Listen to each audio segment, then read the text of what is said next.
Hello दोस्तों, कैसे हैं आप सब। आज हम आपको जिस देश के सफ़र पर लेकर जा रहे हैं वो देश का और हमारा संपर्क बहुत ही पुराना है। आपको बता दें, इस देश को आज़ादी हमारे देश के मदद से ही मिला था।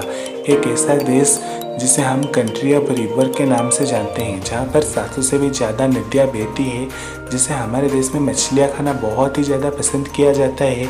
वहाँ पर भी मछलियाँ खाना बहुत ही ज़्यादा पसंद किया जाता है। देश की राजधानी को सिटी ऑफ मस्क कहा जाता है। इस देश में 2000 से ज़्यादा अलग अखबार छापे जाते हैं। इस देश की स्ट्रीट फूड सबसे ज़्यादा लाजवाब है। दोस्तों, आज हम सबसे जुनून वाले देश बांग्लादेश के बारे में कुछ रोचक जानकारियाँ देने वाले हैं। सबसे पहले आपको बता दूँ, इस देश का ऑफिशियल नाम है पीपल रिपब्लिक ऑफ बांग्लादेश। देश की कुल आबादी है 16 करोड़ और जनसंख्या के मामले में ये दुनिया का 8वां सबसे बड़ा देश है। पॉपुलेशन डेंसिटी के मामले में यहाँ आपको पर स्क्वायर किलोमीटर में 1265 लोग देखने को मिलेंगे। यहाँ की आबादी का 40% हिस्सा शहर में और 60% हिस्सा गांव में रहता है। देश का 90% लोग मुस्लिम हैं और 9% लोग हिंदू और 1% लोग अन्य जाति के हैं। देश का बॉर्डर भारत और म्यांमार से जुड़ता है, तो एक तरफ ही बे ऑफ बंगाल है। बांग्लादेश का प्रमुख शहर है ढाका। बंदरगाह वाला ये शहर देश का प्रमुख शहर है। यहाँ वो सब सुविधाएं हैं जो बड़े शहर में होती है। ढाका दुनिया का 10वां सबसे बड़ा शहर है। ढाका में हर कोने में आपको एक मस्जिद देखने को मिलेगा, इसलिए ढाका को मस्जिदों का शहर भी कहा जाता है। यहाँ के तो कई ऐसे मस्जिद है जिसे देखकर आपका मन खुश हो जाएगा। बांग्लादेश दुनिया का वो देश है जिसने अपनी भाषा बचाने के लिए कई साल लड़ाइयाँ लड़ी। पहले बांग्लादेश को ईस्ट पाकिस्तान के नाम से जाना जाता था, लेकिन यहाँ के लोग बांग्ला बोलते थे और पाकिस्तान का नेशनल लैंग्वेज था उर्दू। ईस्ट पाकिस्तान में भी इसे थोप दिया गया, इसलिए कई सालों तक लड़ाइयाँ लड़ी गई। अंत में 1971 में भारत की वजह से इस देश को पाकिस्तान से आज़ादी मिल गया। बांग्लादेश का इनकम सोर्स के बारे में अगर हम बात करें तो ये है खेती। यहाँ पर चावल का इस देश में बहुत ही बड़ा कारोबार है और ये देश चावल का बड़ा एक्सपोर्टर भी है। देश का 70% यहाँ खेती करने के लिए इस्तेमाल किया जाता है। इसके अलावा दुनिया का टोटल गारमेंट्स का 60% यहाँ प्रोड्यूस होता है। साथ ही पूरे दुनिया में इस्तेमाल होने वाले चाय का 3% यहाँ उत्पादन किया जाता है। यहाँ तकरीबन 50 लाख लोग चाय के प्रोडक्शन में मौजूद है। बांग्लादेश में लड़कियों का लाइफ बड़ा मुश्किल होता है। नाइजर के बाद बांग्लादेश चाइल्ड मैरिज में दूसरे स्थान पे आता है। यहाँ के गवर्नमेंट के अनुसार 18 साल से पहले मैरिज करना गैर कानूनी है, लेकिन यूनिसेफ के द्वारा कराया गया सर्वे में पता चला है कि 74% लड़कियों की शादी 18 साल से पहले कर दी जाती है। इतना ही नहीं, ऐसे कई मामले आते हैं जिसमें पैसों के लिए बच्चों की शादी बुजुर्गों से कर लिया जाता है।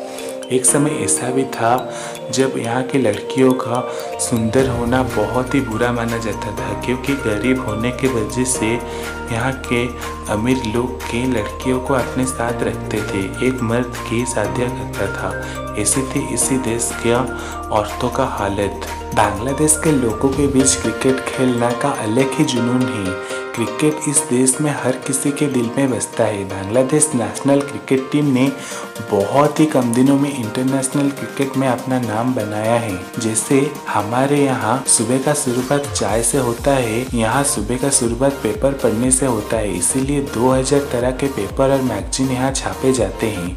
अपने बांग्लादेश में झंडा को तो देखा ही होगा। इसमें आपको 2 कलर दिख रहे होंगे, लाल और हरा।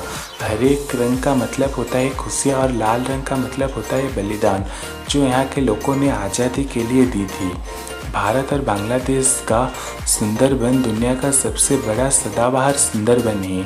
सुंदरबन का 40% हिस्सा भारत में और 60% हिस्सा बांग्लादेश में है। सुंदरबन को यूनेस्को हेरिटेज साइट में शामिल किया गया है, जो सुंदरी के पेड़ों के नाम पे रखा गया है। सुंदरबन बंगाल के रॉयल टाइगर का घर है। बांग्लादेश की एक बात जो आपको गलत लग सकती है वो यहाँ पे मुस्कुराना को गलत माना जाता है। इस देश में जो स्माइल पास करता है वो नासमझ होता है। यहाँ के लोगों का मानना है कि जो मुस्कुराता है वो इमेच्योर का निशानी है। इस देश में को कंट्री ऑफ रिवर भी कहा जाता है। इस छोटे से देश में 700 से ज़्यादा नदियाँ बहती है।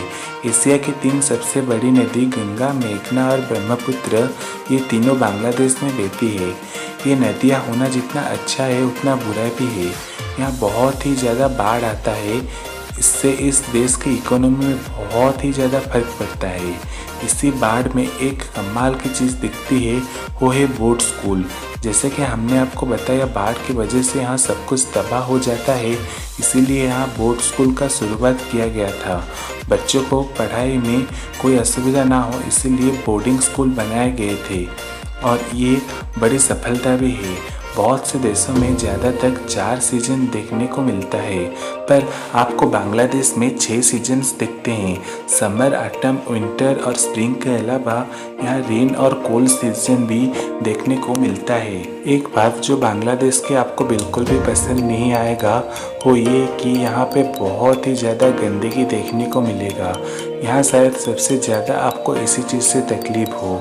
कई सारे साल निकल जाने के बाद भी आज तक ये प्रॉब्लम सॉल्व नहीं हो पाया है। गंदगी के बाद जो एक चीज़ आपको ज़्यादा परेशान करेगी वो है यहाँ का बहुत ही ज़्यादा ट्रैफिक। तभी कहा जाता है अगर आपको ढाका के लिए फ़्लाइट लेना है तो आपको कम से कम 4 घंटे पहले निकलना पड़ता है। ये देश भले ही छोटा हो पर यहाँ 17 एयरपोर्ट है, मतलब बाई एयर जाने में यहाँ कोई तकलीफ नहीं है।